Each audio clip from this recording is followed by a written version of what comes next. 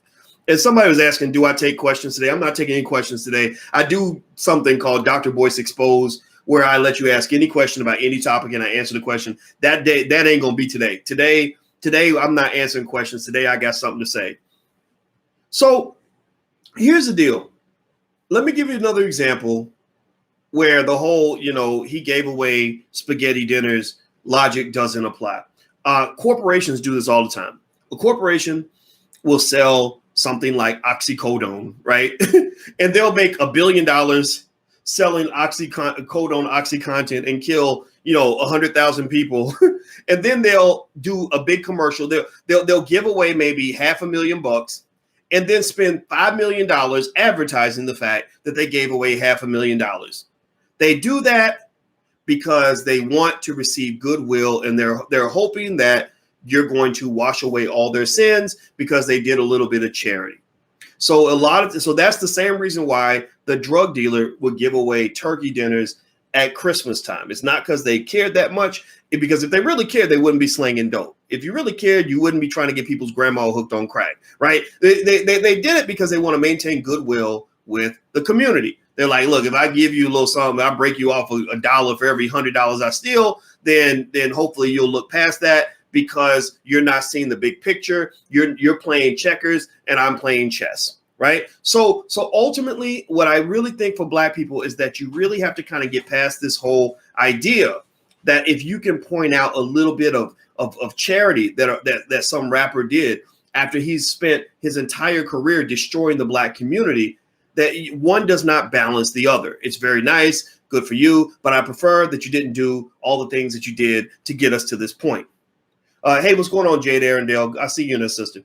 So here's what I want to throw out there, right, for you real quick. I want to throw out some rules for Black people to kind of consider that we got to kind of think about. Stop thinking that just because somebody is seen as cool, that person is also healthy and good. Stop thinking that just because they make a lot of money, that they are an asset to the Black community. There are lots of people making lots of money who are not assets to the community. Stop thinking that just because white people put them on TV, that means that they are a successful Black man or that they are a successful Black woman. Sometimes the reason you're on TV is because you've been so successful at destroying the Black community. Sometimes the reason you get promoted and elevated to a certain status is because you've been so complicit in the destruction of the community. So sometimes that shit gets you backward in the brain where you're celebrating your enemies. You're celebrating the people who have been rewarded for harming you the most. I'm not saying that 2 Chainz necessarily fits in this category. Again, I don't know the guy. So I want to make that 100% clear. If anybody comes and says, Dr. Boyce, I saw him, he the guy that don't like 2 Chainz. Just say no. Dr. Boyce said he don't know 2 Chainz, and he has no ability or right to judge him as a human being. So he made that clear that that's not the case. I have to say this because when I've challenged the community, we have this weird habit of thinking that because I push you to do better, that I must hate you, right? We don't understand this concept called tough love, and we twist things. Like I had this rapper named Tyler, the Creator, who still for 5 years has hated my guts because I challenged something years ago, and y'all can go Google it. I ain't gonna bring it up. And he's still mad. I'm like, man, this dude is still mad, right? Or a Young M.A., another rapper. I put her on my Facebook page. I made a little comment about the music, but I really pointed out her talent. She's so brilliant. She's so smart. And again, people like, well, Dr. Boyce don't like Young M.A. No, I'm happy. I think it's great. She's one of the best rappers in New York. I love the fact that she blew up after I put her on my Facebook page and got her first record deal. She said that. She said this in an interview. Go listen on The Breakfast Club and a couple other, and Vlad and all that. She said that that Dr. Boyce, I don't think he liked me very much, but if he hadn't put me on his Facebook page, I wouldn't have got a record deal. And I'm like, that's cool. Good. I'm glad I helped you succeed, Black woman. Now, what I need you to do is I need you to hopefully return the favor by thinking very carefully about the impact of your words and what they might or might not be doing that's good or bad for the community. I need you to kind of take a minute and process that because your music is very powerful, right? And so I think that as Black people, we also have to understand that for the Black man, this is important for the Black man to understand, and for a Black woman who loves a Black man or who wants to be with a Black man. It's hard for the Black man to ever be the king if you always present yourself as the clown. If you walk in as the clown, they're not going to crown the clown. The clown will never get a crown. The clown will get a clown hat. You'll get a goofy little clown hat with some little clown shoes and little, like one of those little instruments that the clowns play, and maybe they'll put you in a little clown car and you'll be stuck as a clown for the rest of your life. You'll never get a chance to truly be the king because you presented yourself as the clown. So I think that as Black men, we have to be cautious of the clowns. We got clowns. You need clowns, right? We got plenty of Black comedians, right? Like doing the clown thing, like, ha, let me just tell you, y'all white people are just so funny, right? And that's fine. That's cool. That's okay. Sometimes the clowns, can have an impact. I think that's great. But every Black man can't be no fucking clown. We can't have every Black man lining up saying, I don't want to be the king because the kings get killed, but I'm going to be the clown because the clowns get money, right? I don't want to be the clown. Like you need, and really the clowns need to support the kings so that the kings can go do their king thing. Seriously. Like so as Black men, I think we've got to kind of sort of be cautious of how we present ourselves to the world and be willing to challenge other Black men when we say, hey, brother, this is not who we are. You're not representing right now. You're not representing. I know you got money. I know you got, you got your big, 2 Chainz had a song called All I Want for My Birthday is a Big Booty Hoe or whatever, right? I know that's all you want for your birthday, but I don't want a big booty hoe for my birthday. I want a beautiful Black woman. I want some power. I want an empire. I want a strong family. I want a strong community. I want some intelligence. I want some big old books in my library. I want to win. I don't want a big booty. I don't want a big booty hoe with some Courvoisier next to it. Like that's not who I am. So I need you to kind of be cautious about how you're presenting our image to the rest of the world. And this is one of the reasons why. See, I have a mixed relationship with rappers. I have rappers that I love and that love me, and then rappers that I wouldn't talk to in 1,000 years. So one of the things that led me to have a tremendous amount of respect for David Banner, one of the reasons why you'll never hear me say anything negative about David Banner is because he was in this documentary that was done by a guy in Atlanta that I love named Speech from Arrested Development. Y'all remember Speech? He had that song, Tennessee, Tennessee, Tennessee, Tennessee. You remember Speech? So anyway, Speech comes on he came on the podcast and he did an interview and he had a documentary called The Nigger Factory, which I highly recommend it. It's extremely good and it's free. I think you can watch it for free on YouTube. It's like a docu-series. And so in this documentary, The Nigger Factory, he talks about how they have factories that produce nigger-like behavior. Like they are literally producing coonery on like an industrial scale, the same way they produce guns and fried chicken and dog food. Like they produce niggas like on this fucking assembly line, right? And he broke that down, and I love the documentary. And David Banner was in the documentary, and David said that around 1990 or 99 or 2000, 2001, he said, I was traveling the world, and it was right after he came out with one of his songs. I think the song was called Like a Pimp or something like that, and he was on the world tour. And he said that when I saw how our music was presenting Black men to the rest of the world, he said, I just told myself I can't be a part of this no more. You know how David talked. He said, I just said I can't do this no more. David got that country thing going, right? And I thought, I am so proud of this Black man right now because he woke up and he chose to stay awake when he woke up. Some of y'all wake up and you're like, man, it's easier to go back to sleep. It's easier to keep on living in a fantasy land and acting like none of this shit is actually happening. Some people choose to go back into the matrix, right? I can't even blame you, right? I wake up in the morning and sometimes I'm like, I don't want to deal with my life right now. I'm going to roll back over and I'm going to cuddle up with Alicia. And I'm going to go right back to sleep because going back to sleep is comfortable. Waking up and getting out of bed and taking a shower is hard, right? Starting the day can be hard, and so I think that same analogy definitely applies when it comes to choosing to confront your problems or to run away from them. The same difficult choice comes up when it comes to whether you decide to actually do the work to solve a problem Or just say, it's what them white people do. That's how them white people are. Those white people did that, right? And, so I just really I commended David because he did something a lot of guys won't do, especially when the money's good and you got status, you got white people love you. You know how often as a kid, when I back in my days where I was more brainwashed, how I just imagined how great it would be to go into a room full of white people and to have them love me and not treat me like a nigga, right? Like we dream about that, right? Because that comes with money and opportunity and great jobs. And seriously, like everybody, come on, for real. Like admit it that you've dreamed about possibly getting that like high paying job or having them roll out the red carpet for you to come work at the law firm, or to become a celebrity and like Travis Scott and you get to go do a concert and there's like 800,000 white people like waiting to like give you money. Like that's really tantalizing. So the fact that David walked away from that really made me say, wow, that is a rare man. That is a great man. And that is a black man.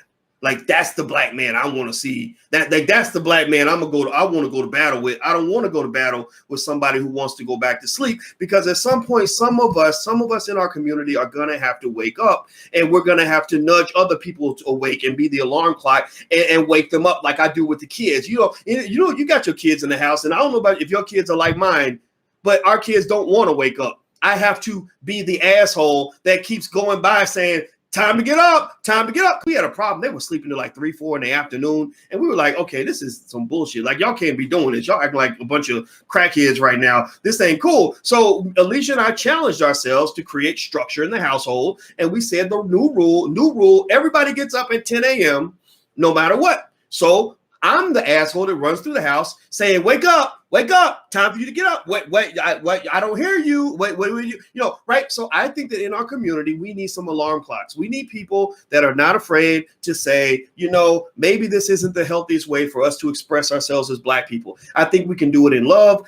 You could probably do it better than me because I make people mad at me and they hate me or whatever, but maybe you're better at it than I am. I think also we can allow for free expression. Like you can still rap, you can still do your thing, but at the same time, maybe you shouldn't mass market drug addiction to 10-year-olds, or maybe Cardi B, you don't have to rap about how you love to sell your vagina for $18 in a Gucci bag. Like maybe that's not the best thing for a 6-year-old to be repeating in her subconscious mind on a daily basis in the first grade. Maybe there are better things that she could be repeating that would still allow you to exhibit your extraordinary lyrical capability without destroying that little girl's life in the process just because white folks gave you money.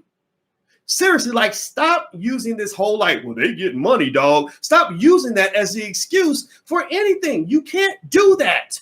If you do that, then you are a whore. You've made your community into a fucking whorehouse because basically you're saying that any Negro who goes out here and gets money is good with us. Well, you got money, dog. That's good. He's shining, dog. He got money. Look at that Gucci. Man, whatever. Enlightened people don't do that. Intelligent people don't do that. Strong people don't do that. People with standards don't do that. You can't do that. That's all I got to say. I'm done. I'm totally done with this. I'm not going to talk about 2 Chainz show anymore. Lord knows I'm not trying to make no more enemies, but this was on my heart, on my soul, and I felt compelled to share it with you today. I had to get it out. Thank you for hearing me out. And I hope that we can have this conversation and still have love on the table, because if I don't love you, if I don't care about you, I don't bother you about stupid things you do. I tell this to my friend. I had a friend one time that was about to do something that I thought was a terrible decision. She was about to marry a guy that I just knew wasn't the right guy. And I was like, shit, do I want to tell her? And then I was like, man, I was like, boys, you know how people get when they fall in love. She going to get mad at you. She going to cuss you out and think that you hating on the relationship and all that. Or maybe you trying to steal her, And I was like, but damn, but she's my friend and I want to tell her, because I care about it. I wanted at least for her to know, and I'll feel guilty if I knew this was coming. I didn't say anything, but then if I come in, it's going to cause all these problems. So I went to her and I said, look, I'm going to tell you this one time. I'm going to break this down for you one time. I'm never going to say it again. And the only reason I am willing to risk our friendship right now, the only reason I'm willing to risk you getting pissed at me right now is because I care. If I did not care, I wouldn't say anything, because I don't need people to, I don't care. I don't need to find people who will hear what I have to say. I have a lot of, I have 800,000 followers or whatever in different places that will listen to me any day of the week. So I don't need this. But I said, look, I'm gonna tell you this one time, and I told her that one time, and I broke it down, and I said, I'm doing this because I care. That's why I'm pissing you off right now, is because I care. So for any black person who's mad at me, anybody who's like, yeah, I used to rock with Dr. Boyce, but that nigga, he hating on 2 Chainz. Like, if you're mad at me, just know that if I did not care, I would not say anything. And it is out of my extensive love for the community and my love for you and my desire for us as a team to win, that I'm taking the time to say something that I know is going to confuse a lot of my rapper friends. I get calls every time I talk about rappers. One of my rapper friends will hit me up and be like, hey, Dr. Boyce, I don't want you to cause any animosity with any of the rappers. I kind of want you to meet some of my friends, but they think you don't like rappers. And I'm like, I love rap. I love hip hop. I'm a big hip hop fan. That's why I want to make it better, but at the same time, I think that we have to really commend those individuals that push us to do better. For example, I will give a shout out to a guy named Immortal Technique. I don't know if anybody's heard of him. He's a great rapper. You should go check his music out. And I think he knows. I think we know each other somehow, because he mentioned something about me on Instagram, and I appreciate it. It was really cool, because I think he's a great artist. He's a brilliant lyricist. But what I really like is I remember him doing an interview with a guy named Jason Parker, and Immortal Technique basically explained that all money ain't good money. Like, that's real basic. It's real simple, that all money ain't good money. And most white money, unfortunately, a lot of white money ain't good money, because it's all built up on a certain pretext of keeping you and your community oppressed. So it doesn't mean that you can't ever make white money. It doesn't mean you can't, partner with white people. It doesn't mean you can't do business in the white community. I'm not going to judge you for that, but it does mean that you have to always be sure that you're watching every single step of the transaction to ensure that you're not making a trade that you can't get back. You're not trading something that's incredibly valuable. Dr. Claude Anderson talks about how Africa got under the thumb of Europe. He said basically Africa consistently, for some reason, with the Europeans, engaged in what he called the doctrine of unequal exchange. The doctrine of unequal exchange basically was when we were giving them something of value and they were giving us bullshit.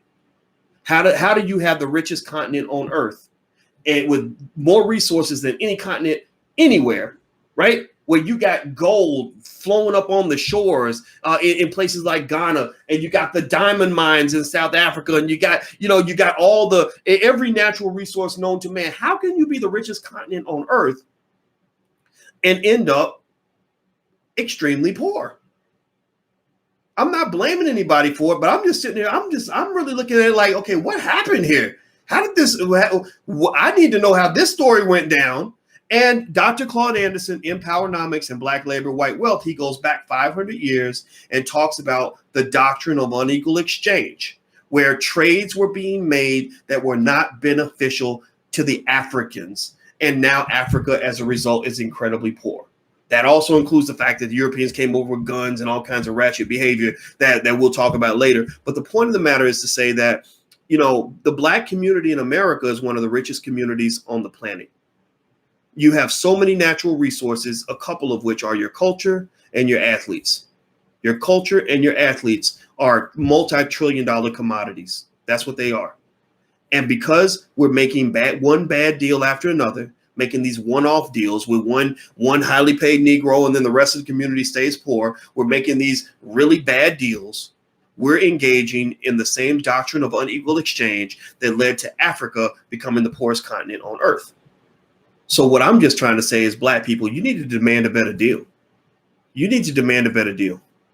If you never demand a better deal, with white people, you're going to lose.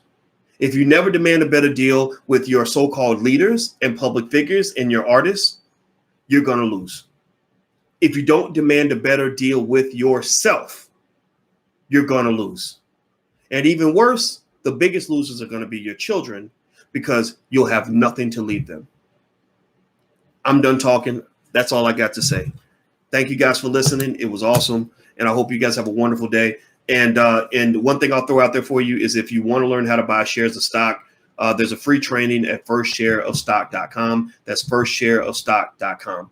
Part of getting a better deal, is learning how to invest, because if you invest, then what will happen is your income will increase when rich people's income increases, because your asset position will be what is called correlated with their position. So that's something that I believe everybody should do. I believe every Black child should own their first shares of stock when they are infants. I believe that they should be taught how to buy stock when they're maybe in kindergarten or the first grade. It only takes 10 minutes to show you, and you can go to firstsharestock.com. I'll show you in 10 minutes, and it'll stick with you for the rest of your life. And I guarantee it'll make a big difference, because as a financial scientist, I know the data. All right, guys. So if you could, please hit the thumbs up button, share, and subscribe button. My Instagram is TheRealBoyceWatkins. Feel free to follow me on Instagram. And that's it. I'm out of here, guys. I'm going to go take me a nap. Have a good day. I'll see you soon. Thank you for listening. Peace.